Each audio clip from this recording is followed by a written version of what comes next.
von dem Tischlein deck dich, dem Goldesel und dem Knüppel in dem Sack.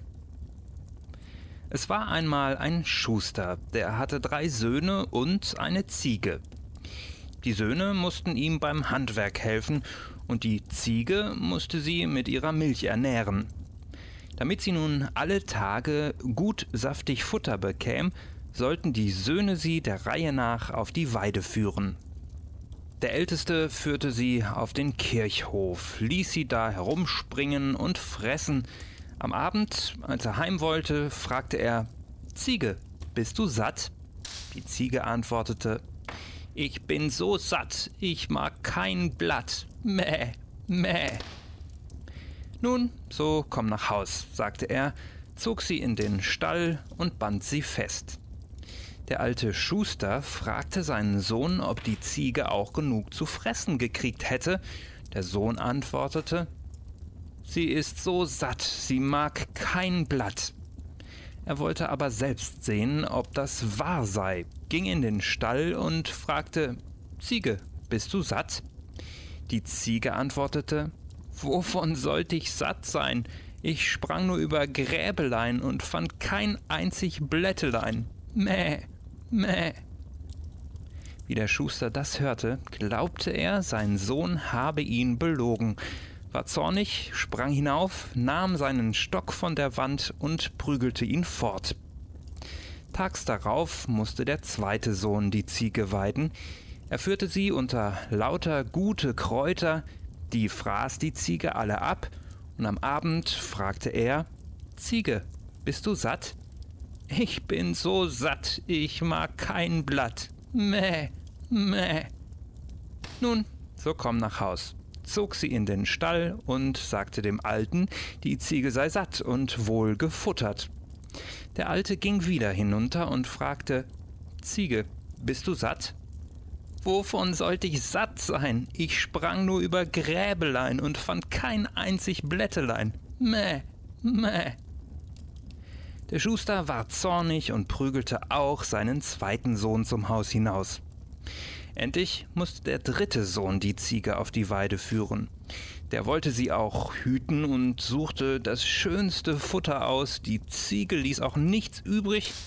Abends fragte er: »Ziege, bist du satt?« »Ich bin so satt, ich mag kein Blatt. Mäh, mäh.« »Nun, so komm nach Haus.« Damit zog er sie in den Stall und versicherte den Vater, dass sie sich satt gefressen. Der Alte aber ging wieder hin: »Ziege, bist du satt?« »Wie sollte ich satt sein? Ich sprang nur über Gräbelein und fand kein einzig Blättelein. Mäh, mäh.« Da jagte er auch seinen dritten Sohn mit Schlägen zum Hause hinaus. Der Schuster wollte nun selber seine Ziege auf die Weide treiben, band sie an ein Seil und führte sie mitten unter die besten Kräuter. Die Ziege aber fraß darin den ganzen Tag. Abends fragte er: »Ziege, bist du satt?« »Ich bin so satt, ich mag kein Blatt. Mäh, mäh.« »Nun, so komm nach Haus«, sagte er und zog sie in den Stall.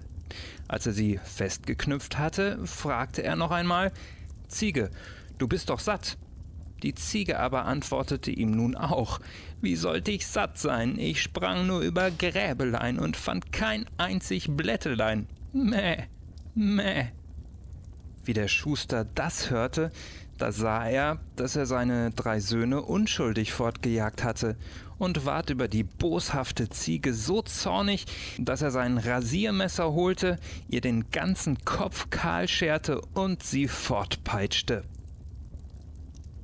Der älteste Sohn war indes zu einem Schreiner in die Lehr gegangen, und als seine Jahre herum waren und er auf die Wanderschaft wollte, gab ihm dieser ein Tischlein deck dich.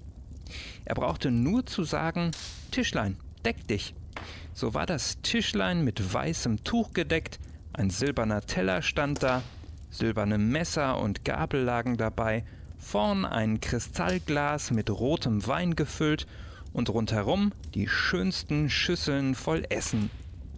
Damit zog er vergnügt in die Welt, und wo er war, im Feld, im Wald oder in einer Wirtsstube, wenn er sein Tischlein hinsetzte und »Tischlein, deck dich«, sagte, so hatte er die prächtigste Mahlzeit.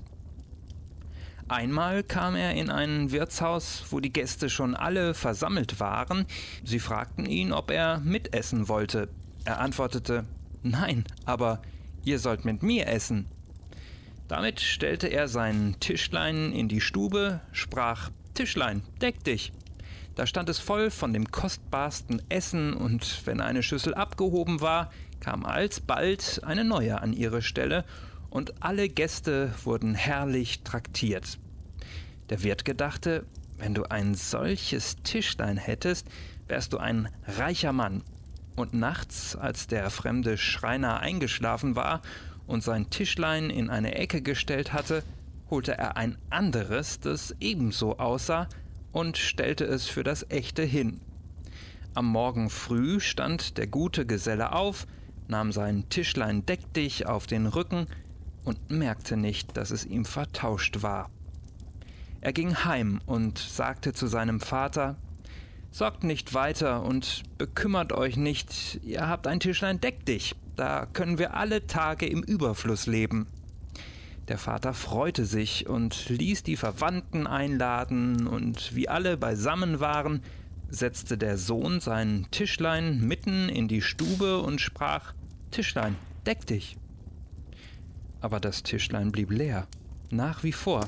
Da sah der Sohn, dass es ihm vertauscht war, schämte sich, die Verwandten gingen ungetrunken und ungegessen fort, und Vater und Sohn mussten wieder zum Handwerk greifen. Der zweite Sohn war zu einem Müller gegangen. Als er ausgelernt hatte, gab ihm dieser den Esel Bricklebrit zum Geschenk. So oft man zu ihm sagte, Bricklebrit, so fing er an, Dukaten auszuspeien, hinten und vorn. Mit diesem Esel kam er in dasselbe Wirtshaus, wo seinem Bruder das Tischlein deck dich gestohlen war. Er ließ sich fürstlich traktieren, und wie die Rechnung kam, ging er in den Stall zu seinem Esel und sagte, Bricklebrit. Da hatte er mehr Dukaten, als er brauchen konnte. Der Wirt aber hatte das mit angesehen, stand auf in der Nacht, band das Goldeselein los und stellte seinen Esel dafür hin. Mit diesem zog am Morgen der zweite Sohn fort und wusste nicht, dass er betrogen war. Als er heimkam zu seinem Vater, sagte er auch, »Lebt lustig, ich hab das Eselein Bricklebrit und so viel Gold, als ihr wünscht.« Da ließ der Vater wieder alle Verwandten einladen, ein großes weißes Tuch ward mitten in die Stube ausgebreitet, der Esel aus dem Stall geholt und auf das Tuch gestellt. Der Müller sprach, Bricklebrit, aber umsonst, es kam kein Dukaten zum Vorschein. Da sah er, dass er betrogen war, schämte sich und trieb sein Handwerk, sich zu ernähren. Der dritte Sohn war zu einem Drechsler gegangen, der schenkte ihm auf die Wanderschaft einen Sack mit einem Knüppel. So oft er sprach, Knüppel, aus dem Sack, so sprang der Knüppel heraus und tanzte unter den Leuten herum und schlug sie erbärmlich. Der Drechsler aber hatte gehört, dass seine Brüder in einem Wirtshause ihre erworbene Schätze verloren hatten. Also zog er in dasselbige, sagte, dass seine Brüder ein Tischlein deck dich und den Esel Bricklebrit bekommen, was er aber da in dem Sack mit sich führte, das sei noch köstlicher und noch viel mehr wert. Der Wirt war neugierig, meinte, aller guten Dinge wären drei, und wollte sich in der Nacht den Schatz auch noch holen.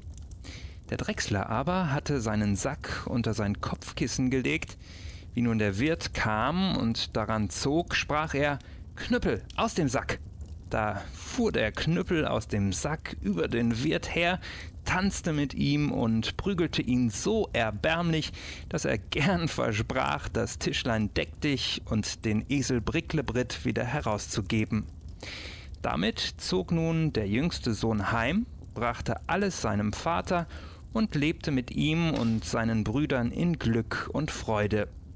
Die Ziege aber war in eine Fuchshöhle gelaufen. Wie nun der Fuchs heimkam und in seine Höhle guckte, funkelten ihm ein paar große Augen entgegen. Vor Schrecken lief er fort.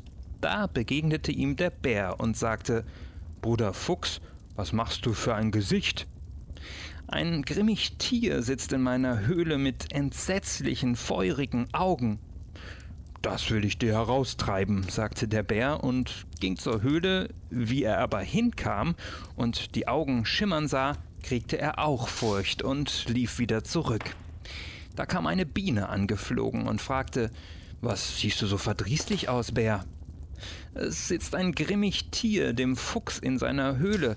Das können wir nicht verjagen.« Die Biene sagt: »Ich bin ein geringes Tier und ihr achtet mich nicht. Vielleicht kann ich euch aber helfen.« Fliegt darauf in die Fuchshöhle und sticht die Ziege auf den platten, rasierten Kopf. Da springt sie auf, schreit »Mäh, mäh«, läuft fort und niemand weiß bis auf den Tag, wo sie hingelaufen ist.